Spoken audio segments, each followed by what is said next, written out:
ही सुंदर आज सब लोग मिलकर के कृष्ण कन्हैया जी की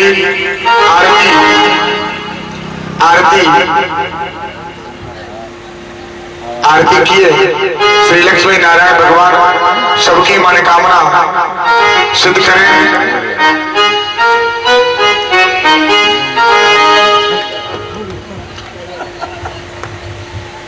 आज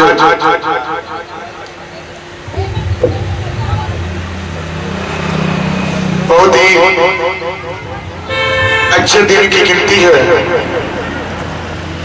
जो आपके पास है। उस सबसे बड़ा धन आपका मन है। जो सच्चे मन से भगवान जी की आरती सुमिरन वंदन करता है उनकी हर मनोकामनाएं सिद्ध होती हैं।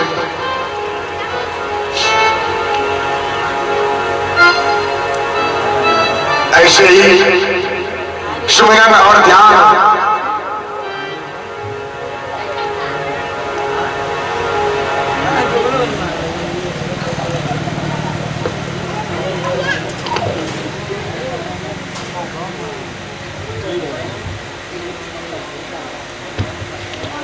करते रहेंगे तो आपकी हर मनोकामना सिद्ध होगा।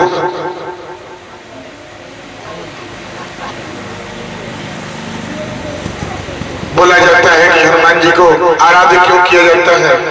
सबसे एक कलयुग में हनुमान जी प्रत्यक्ष जो आदि से ही द्वापर, त्रेता, सतयुग और कलयुग ये चारों चरण में हनुमान जी का नाम आता है। हनुमान जी का नाम लेने से हर विघ्न बाधा दूर हो जाता है। हनुमान जी कौन? हनुमान जी 11वें अवतार हैं भगवान शंकर जी के, रुद्र अवतार।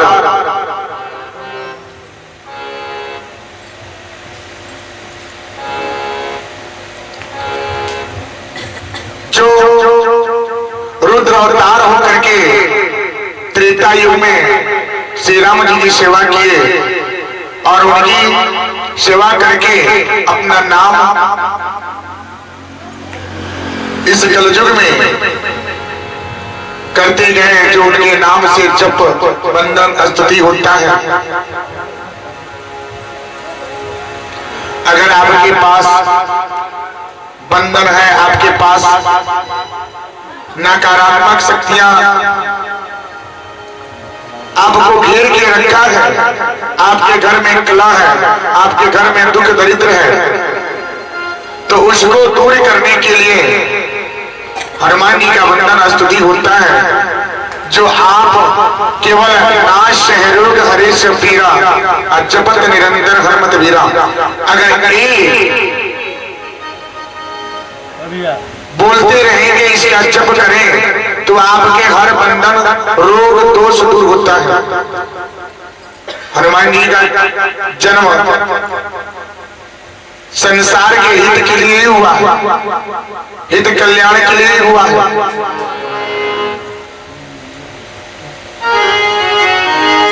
एक बार अब इनका नाम श्रीमद् भागवत कथा में देखें तो जब भगवान जी का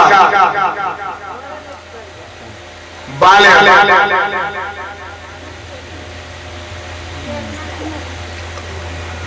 रूप में जब एक बार इनको पाताल लोक में लेके अहिरावण लेके जाता है।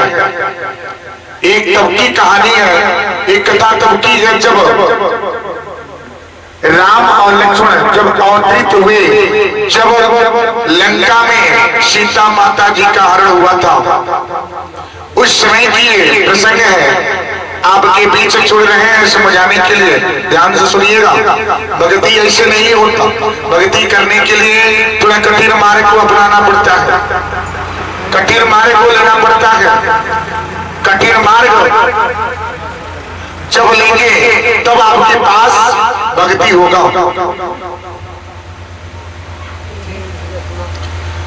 हनुमान जी ने बड़े से बड़े संकट को दूर किए, प्रभु श्री राम जी की सेवा किए। बोलेंगे क्या हनुमान जी पंचमुखी अवतार कब हुए? 5 मुख है उनका, पंचमुखी कब होते हैं? पंचमुखी रूप आपने कब देखा है? बताइए। 5 रूप के हनुमान जी का अगर पूजन कर लेवे तो आपके जो जन्मी बालक है, बुद्धि विवेक अगर मंद है, कम है, तो पंचमुखी हनुमान जी को आप क्या करें? उनका पाठ, चालीसा का पाठ उनके प्रतिमा के सामने, जहां पंचमुखी मंदिर हो हनुमान जी का सिद्ध पीठ, वहां पर के सामने बैठ करके अगर आप 108 पाठ का जप करावें तो आपके बालक की बुद्धि विवेक और ज्ञान क्या होता है? बढ़ना शुरू हो जाता है। पंचमुखी होना चाहिए, वो प्रतिमा पंचमुखी होना चाहिए। पंचमुखी क्या है इसके बारे में भी जान लेते हैं। पंचमुखी है क्या? क्यों 5 है? ये अंगुलियां 5 ही क्यों है? कारण क्या है? ये 5 है, भगवान जी ने 4 ही क्यों नहीं दे दिए? क्यों नहीं 3 दे दिए? क्यों आपको 5 दिए हैं? इसमें से अगर एक बार जब युद्ध चल रहा है, 3 तब का प्रसंग है जब रावण की मां कैकसी, रावण की माता जी का नाम है, ध्यान से सुनिएगा। अब जब लंका पे लक्ष्मण जी भारी पड़ रहे हैं, तब इनको सोच में होना पड़ा किसको? रावण जी को। जो रावण क्या था? जो तीनों लोगों को जीता था, 3 लोग को जीत करके पूरे देव उसके सामने नतक हुए थे। अब वो परास्त होने की करार में पहुंच जाता है। तब तक उनकी माता श्री ने बोले क्या पुत्र चिंतित न हो, नींबू मिर्ची लगा देते हैं। नींबू मिर्ची लगाने से आपके घर के नकारात्मक शक्तियां कम होती हैं। बताइए, या नजर दोष कम होता है मेरी मैया? ये आपके सामने के हैं, आपकी मानवता है। अगर नींबू मिर्ची लगाने के वास्ते अगर भगवान जी की प्रतिमा लगाया जाए, अगर गणेश जी का प्रतिमा लगा दीजिए, हनुमान जी की प्रतिमा लगा दीजिए, प्रभु श्री राम जी का प्रतिमा लगा दीजिए, प्रातः काल आप उनका दर्शन करें। नींबू मिर्ची तो 1 हफ्ते बाद उसको निकालना पड़ता है, लेकिन प्रतिमा जब लगाएंगे तो प्रातः काल सुबह शाम दर्शन करेंगे और आपके मुख्य दरवाजे से कभी भी नकारात्मक शक्तियां घर के अंदर प्रवेश नहीं होगा। बोलिए हाँ या ना? नींबू सूख जाता है, मिर्ची सूख जाता है। ये आप नजर टोने टोटके से बचने के लिए नींबू मिर्ची का इस्तेमाल करते हैं। वही जगह पे अगर आप हनुमान जी की प्रतिमा लगावें, गणेश जी की प्रतिमा लगावें और लगा करके उनको अगरबत्ती दिखावें, पूजा करें, तो देखिए आपकी शक्ति कैसे बनती है, आपके घर की सकारात्मक शक्तियां कैसे बनती हैं। किसी की नजर दोष नहीं लगेगा। अगर उस प्रतिमा को अगर आपने 41 दिन करके सच्चे मन से भगवान जी का ध्यान कर लिए, वंदन कर लिए, स्तुति कर लिए, तो आपके घर में कभी नकारात्मक शक्तियां प्रवेश होगा ही नहीं। अब ये बात जब अहिरावण और महिरावण की बात आ रही है श्रीमद् भागवत कथा में, ये कौन? तो रावण के भाई। जब ये रावण के भाई होते हैं, अब इनके पास संदेशा जाता है क्या कि आप तंत्र मंत्र से परिपूर्ण हैं, तो आप एक काम करें, आप राम और लक्ष्मण जी को क्या करना है? हरण करना है। कैसे हरण करना है, कैसे करेंगे वो आप जाने। अब ये जिम्मेदारी जो है उन पे सौंप दी जाती है। सौंपने के बाद अभी तंत्र मंत्र के पूरे विज्ञान इनके पास रखता है। अभी वहां जाते हैं जहां पे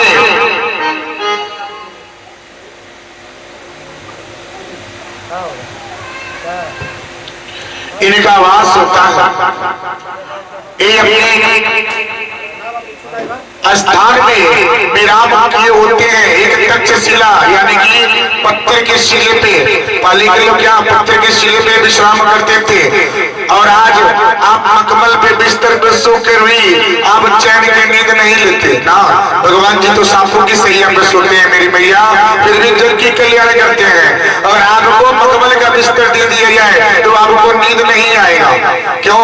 आपके पास चिंताएं बनी रहती हैं कि मेरे घर में क्या है, मेरे पुत्र कहाँ है, मेरी पुत्री कहाँ है, मेरी बधू कहाँ है। चिंताएं घेर देती हैं तो आपको नींद कहाँ से आएगा।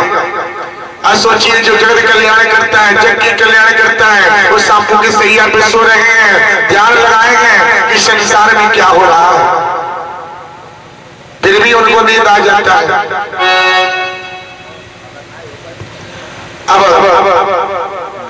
अब अहिरावण और महिरावण ये दोनों जन जब वहां पे प्रवेश होते हैं, होने के बाद इनके आश्रम के पास पहुंच नहीं पाते। ये बात विभीषण जी को पता चलता है। विभीषण जी क्या बोले, अब किसको जिम्मेदारी देते हैं? उन्होंने हनुमान जी को जिम्मेदारी दे दी है कि जाओ, ये क्या ऐसी ऐसी बात है, मैंने ऐसा खबर को सुना है। अब हनुमान जी ने अपने तंत्र से, अपनी विद्या से उनके आश्रम के चारों तरफ घेरा लगा देते हैं कि कोई इसमें तंत्र मंत्र कार्य नहीं करेगा, कार्य नहीं करेगा। अब महिरावण को पता चला, महिरावण वहां पे प्रवेश होने की कितनी प्रयास होता है, हजारों प्रयास करते हैं लेकिन प्रवेश नहीं हो पाते। उनके मन में एक ख्याल आता है, क्या उनके मन में विचार आता है, उन्होंने विभीषण जी का रूप बदले और उसके अंदर प्रवेश हो गए। और प्रवेश होने के बाद प्रभु श्री राम जी को, लक्ष्मण जी को एकाकी हर के ले जाके पाताल लोक में लेके चले गए। पाताल लोक में लेके चले जाते हैं। अब विभीषण जी चिंता में पड़ जाते हैं। चिंता में पड़ गए, क्या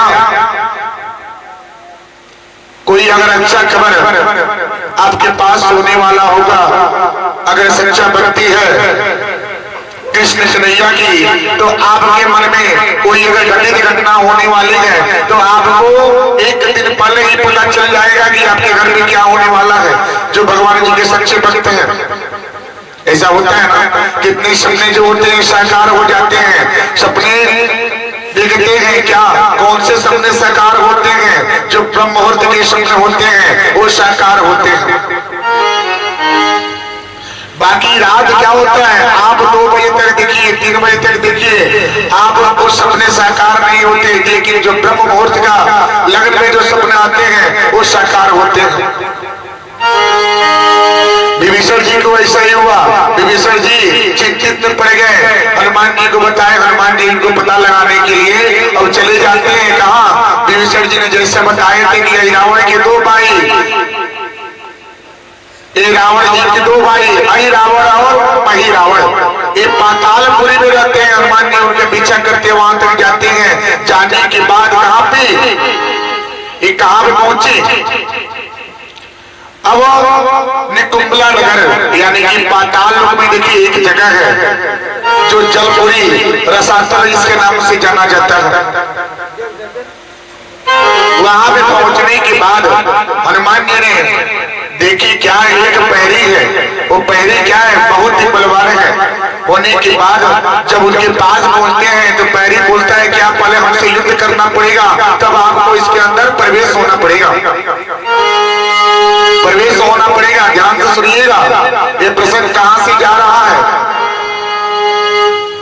अब हनुमान जी ने उनसे युद्ध ठान लिए, युद्ध हुआ, पराक्रम वो भी योद्धा और हनुमान जी तो थे ही, लेकिन लड़ते लड़ते हनुमान जी भी थोड़ा सा थक गए थे।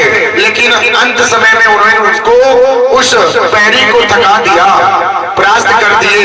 परास्त करने के बाद भी हनुमान जी ने बोले कि अरे सुरवीर तुम कौन हो?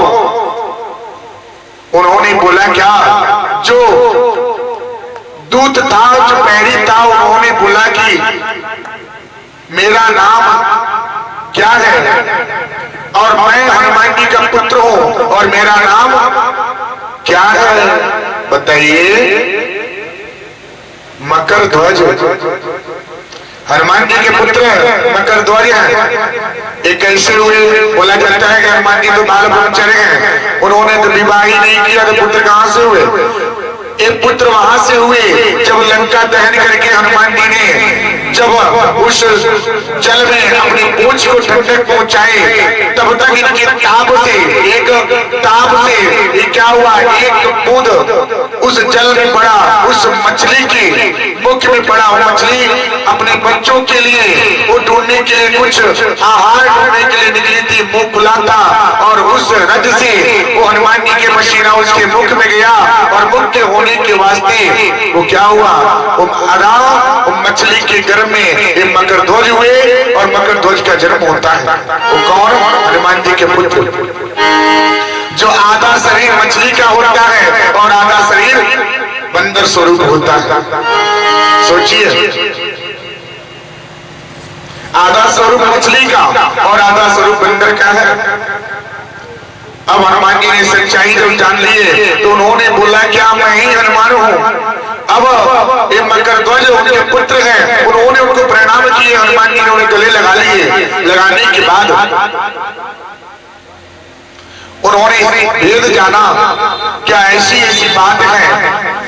तब मकर ध्वज ने बोले क्या पिताश्री, अब उस समय वो बलि के लिए आते ही होंगे, आप एक काम करें, क्या आप अपने रूप को बदल लेवे, रूप को बदल लेवे। बदलने के बाद जिस देवी के मंदिर में ये बलि होगा वहां पे आप प्रवेश कर जाइए।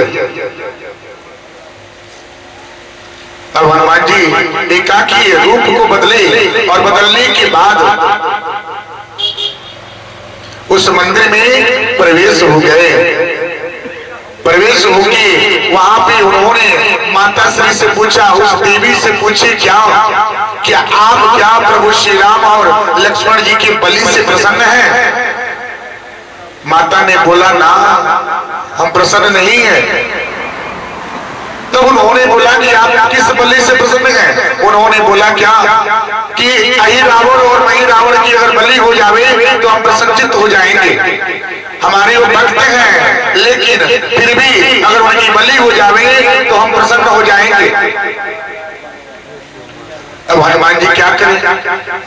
अब हनुमान जी ने उस माता जी का क्या किए, अब माता जी का रूप को बदले, अपने रूप माता जी का स्वरूप ले लिए, और जोर से चिल्लाए क्या आप हमारी पूजा खूब धूमधाम से कीजिए, खूब धूमधाम से कीजिए। ये पूजा करने लगे, और प्रभु श्री राम और लक्ष्मण जी का जो बंदी बना करके लेके गए थे वहां पे मंदिर में रख दिए। उसके बाद क्या होता है, उस मंदिर में 5 दीपक जलते हैं। सोचिए, उस मंदिर में 5 दीपक जल रहे हैं। हनुमान जी ने सोचा क्या है माता, है क्या है? उन्होंने बोला क्या ये 5 दीपक है। ये 5 दीपक का मतलब क्या हो कि जब ये दीपक अगर बुझ जावे, एक साथ अगर दीपक को बुझा दिया जाए, एक फूंक में ये दीपक अगर बुझ जाती है तो आई रावण और मही रावण की मृत्यु हो जाएगी।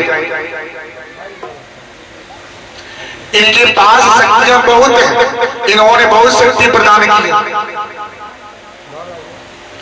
अब हनुमान जी ने अब क्या किए, ये प्रश्न लेने के बाद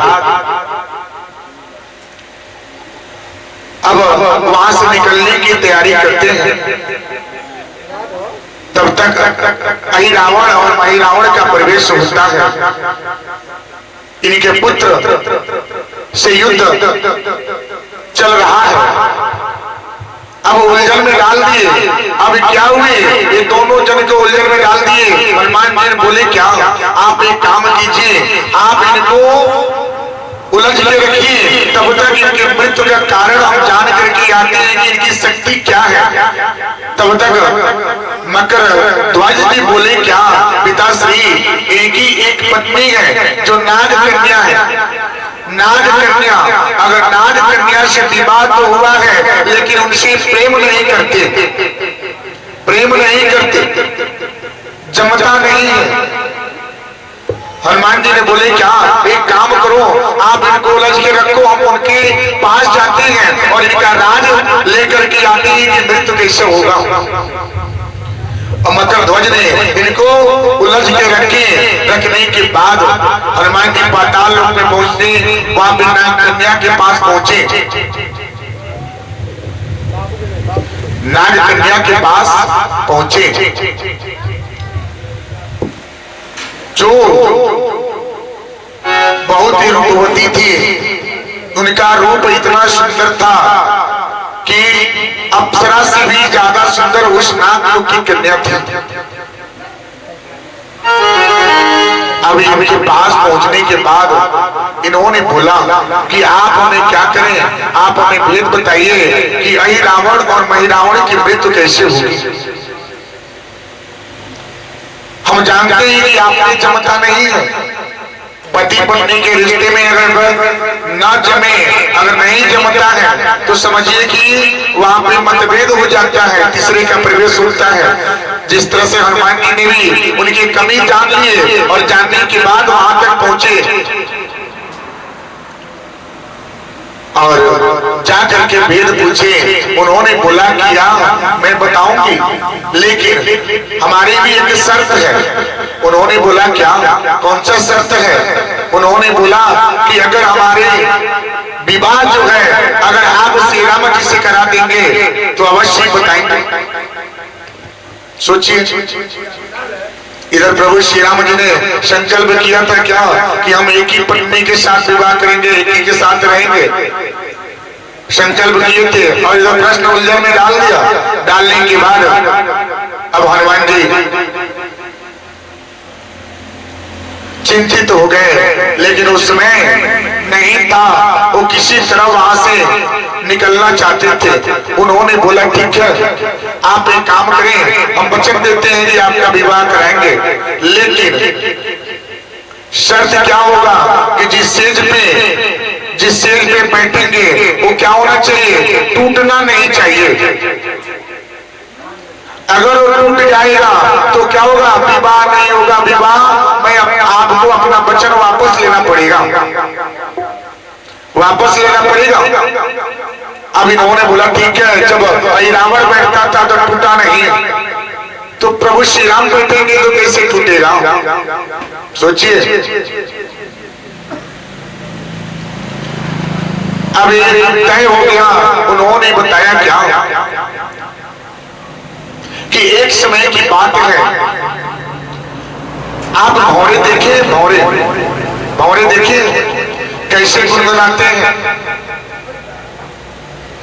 कैसे वो फूल की पराग को लेते हैं, उसकी गंध को लेते हैं। ये भौरे इसी तरह दो ये भौरे थे, उनका पूरा परिवार था और एक जगह पे रहते थे। तब तक अहि रावण और मही रावण वहां की उस नगर के छोटे छोटे जो बच्चे थे वो कांटों के सहारे उनको क्या करते थे, चुबाते थे। अहि रावण और मही रावण ये दृश्य देखने के बाद अब इनको इनके पूरे परिवार को बचा लिया। बोले भाई ऐसा नहीं करना चाहिए। अब सबको उठा करके अभी क्या किए, उस भौरे के परिवार को इन दोनों ने बचाया। भौरा ने संकल्प किया क्या कि हम इस एहसान का जो आपने हमें प्रदान किया है इसका भरपाई हम आपको पूरे जीवन करेंगे। कितना उस संकट होगा, पूरे जीवन हम करेंगे।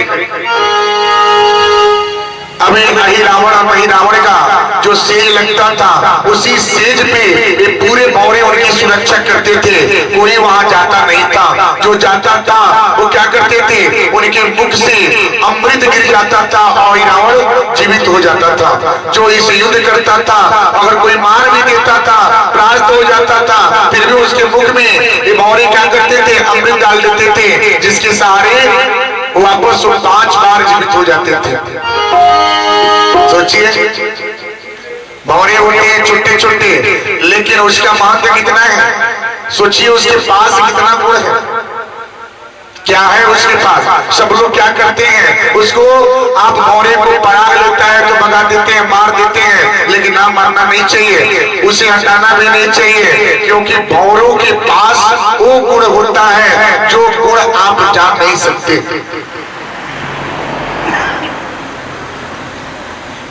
अब जब ये प्रश्न आ गया है, रक्षा कर रहे हैं, रक्षा करने के बाद अब हनुमान जी ने सुन लिए, उन्होंने बोला क्या, अच्छा यानी कि सबसे पहले हमको उस भौरों को मारना पड़ेगा।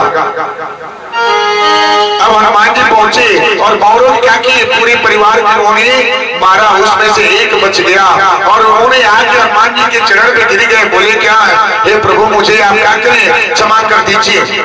हनुमान जी ने बोले क्या, क्षमा तभी करेंगे जब आप हमारा एक कार्य करेंगे, आप एक कार्य करेंगे। उन्होंने बोला कौन सी कार्य, उन्होंने बोला क्या, आप एक काम करें, आप जो रूपवती रानी है चंद्रलेखा, उसका नाम होता है नाग कन्या का, आप एक काम करिए, उनके जो सेज है उस सेज की जो पलंग है आप उसमें प्रवेश हो जाइए, और जो पलंग का जो लगा रहता है ना, उस सेज का जो साइड में लगा रहता है किनारा से, उसको क्या बोलते हैं अपनी भाषा में, उसे एक सेज की भाषा से लगाया जाता है, उसमें आप क्या करें, प्रवेश हो जाइए और उसको आप अंदर ही अंदर क्या करें, ऐसा उसे काटिए, वैसा कर दीजिए कि वो क्या करे, वो खराब हो जावे, अगर कोई बैठता है तो टूट जावे।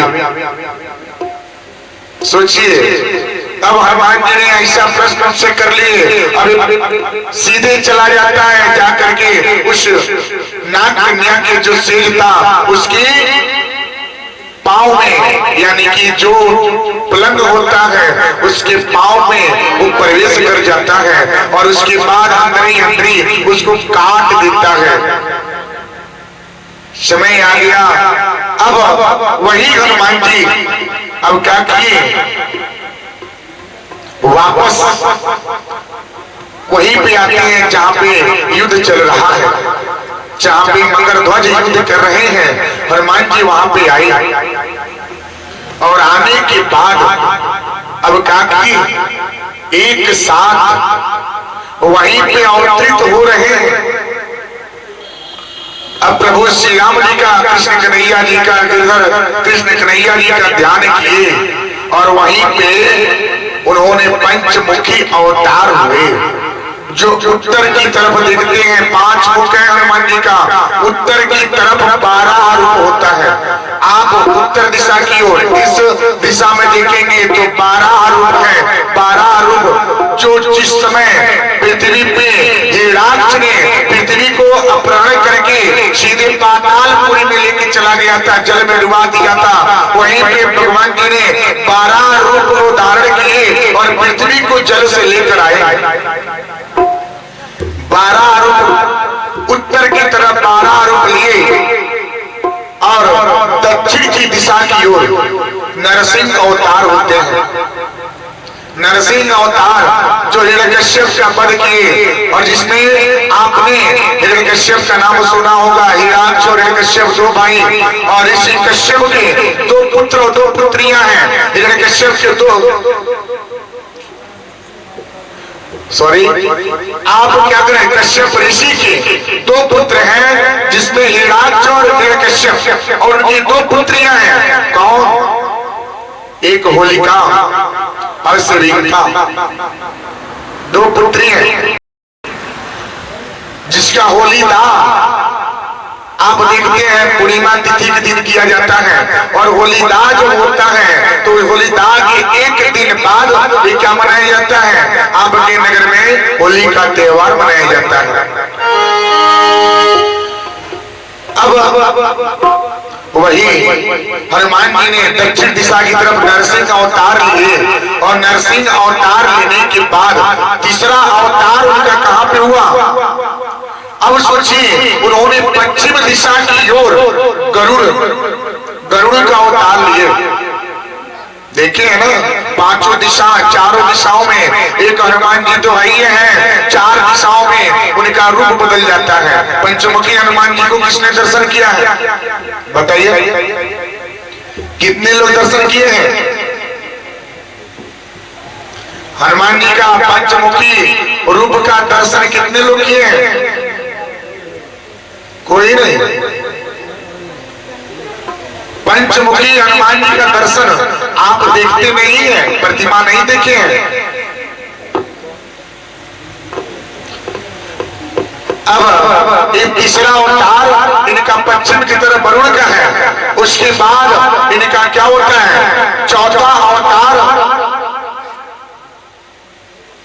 आकाश की तरफ है, जिसको हाइक्यू के नाम से जाना जाता है। हाइक्यू के नाम से जाना जाता है। और पांचवा हनुमान जी है। सोचिए, एक हनुमान जी के चार रूप चारों दिशाओं का बन गया। आपने मैंने बताया दक्षिण उत्तर पश्चिम और सीधे आकाश, चारों दिशाओं में उनका रूप हो गया। और रूप होने के यानी कि पांच तत्व इन्होंने अपने रूप को बनाए और एक साथ कार्य करके वो पांच दीपक जो जल रहा था उसको इन्होंने बुझा डाला। और जैसे ही दीपक बुझाया, इनकी शक्तियां जो थी, अहिरावण और महिरावण की शक्तियां जो थी वो थक रही थी। और इस तरह से हनुमान जी ने इनका वध कर दिए। वहीं पे अब क्या नाग कन्या का प्रवेश भी होता है। और उन्होंने बोला क्या, जो आपने वचन दिया उसको आप पूरा करें। अब हनुमान जी ने तो वचन दे दिए थे। अभी क्या किए, प्रभु श्री राम जी को लेकर के गए। बोले ठीक है चलिए, लेकर के गए। लेके जाने के बाद वो तो सब कुछ हनुमान जी ने रच डाला। अब हनुमान जी ने प्रभु श्री राम जी को उनके पास लेके गए और बोले कि क्या पहले आप बैठिए, आप नाग कन्या को बिठाएं। कैसे ही क्या प्रभु श्री राम जी जैसे बैठे, वो क्या हुआ, वो पलंग का जो पांव था वो टूट जाता है। और टूटने से ये क्या नीचे गिर जाती है। और प्रभु श्री राम भी बोले क्या, मैंने तो आपको वचन दे दिए, पूरा तो कर दिया, आपको अपना वचन वापस लेना पड़ेगा। प्रभु श्री राम जी ने बोले क्या। अब इसको देखते रहे, बाद में समझ में आया कि ऐसा क्यों हो रहा है। प्रभु श्री राम जी तो एक ही वचन लिए थे त्रेता युग में कि एक ही रानी है, सीता जी से विवाह करेंगे, दूसरे स्त्री तरफ नहीं देखेंगे। उसके बाद ये नाग कन्या बोले कि मेरे साथ छल हुआ है। अब इस श्राप दे रही थी हनुमान जी को क्या। तब तक प्रभु श्री राम जी ने उनको रोक दिए। बोले क्या कि ना आप श्रापित मत करें, श्रापित न करें, आपका वचन हम पूरा करेंगे। एक काम करते हैं, हम आपको वचन देते हैं क्या कि जब द्वापर आएगा, द्वापर में जब हम कृष्ण के रूप में जन्म लेंगे, उस समय आप क्या करेंगे, मेरे सत्यभामा के रूप में आप मेरी पत्नी बनेगी। सत्यभामा का नाम सुने हैं? बताइए, बोलिए ना। सत्यभामा वही कृष्ण की पत्नी है। अब जब एक चित्रलेखा जो थी उस युग में नाग कन्या के रूप में थी, नाम था। जब इन्होंने वचन ले लिए, अब उस समय प्रभु श्री राम जी ने वचन दे दिए कि द्वापर में आप मेरी पत्नी के रूप में सत्यभामा के रूप में जानी जाओगी। वहीं पे जब इन वचन मांग लिए तो वहीं पे क्या किए, ये अपना शरीर अग्नि से भस्म कर दिया।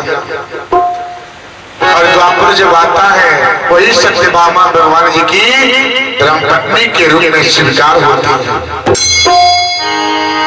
तो सोचिए कि आप भी ऐसा कर्म करें कि आपका जन्म भी इस युग में आप पति के प्रेम में हैं और पति का प्रेम मिले, पति का साथ मिले और अगला जन्म तक भी जो जन्म हो ऐसा कर्म कीजिए कि आपको पति का प्रेम मिले।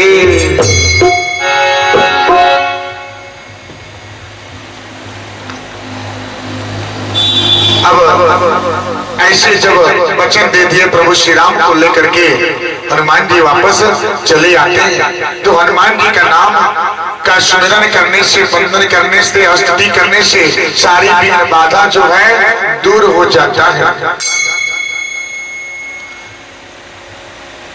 अब जैसे ही ये आई द्वापर में भी हनुमान जी हैं, उसके बाद कलयुग में हनुमान जी जो प्रत्यक्ष है, हनुमान जी का दर्शन होता है। हर घर में क्या होते हैं, हनुमान जी के पताखे लगाए जाते हैं। किनके घर पे ध्वजा लगाया जाता है, पताखे लगाए जाते हैं? मेरी मैया बताइए, हाथ उठाइए। हनुमान जी का ध्वजा आप घर पे होता है ना, तो उनकी सेवा, उनकी पूजन करने से आपका हर एक बंधन दूर होता है, हर एक बाधाएं दूर होती हैं।